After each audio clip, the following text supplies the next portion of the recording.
नमस्कार मंडळी, महाराष्ट्राची हास्य जत्रा या शोने आपल्याला कितीतरी वेळा पोट धरून हसायला लावलंय, पण या कलाकारांचं खरं यश म्हणजे त्यांचा अभिनय।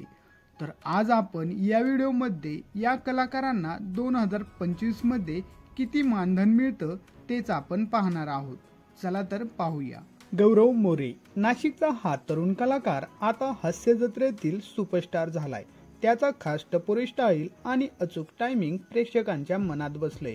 2025 मध्ये गौरव मोरे एका एपिसोडसाठी 50 ते 70 हजार एवढं मानधन घेतो। समीर चौगुले थिएटर मालिकापासून ते स्टँड अप कॉमेडी पर्यंत सगळीकडे आपली छाप पाडणारा हा सिनियर कलाकार, त्यांचा अभिनय सहज आणि विचारपूर्वक असतो। त्यांचा पगार 2025 मध्ये 60 ते 80 हजार प्रति एपिसोड घेतात। नम्रता संभेराव आवाज, हावभाव आणि विनोद यांचा परफेक्ट ताळमेळ जमतो ते नम्रता ताईकडे।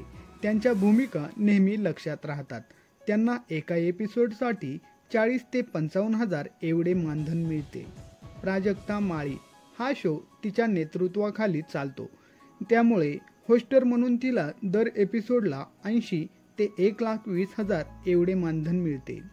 प्रसाद ओक अनुभव आणि प्रतिष्ठा असलेला हा जज, तो दर एपिसोडसाठी 60 ते 90 हजार एवढे मानधन घेतो।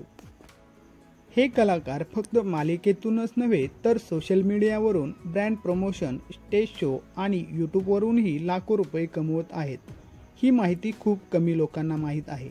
तर मित्रांनो, तुमचा फेवरेट हास्य जत्रेतील कलाकार कोण आहे हे कमेंट करा, आणि हो, अशाच रिअल माहितीसाठी चॅनलला सबस्क्राईब करायला विसरू नका।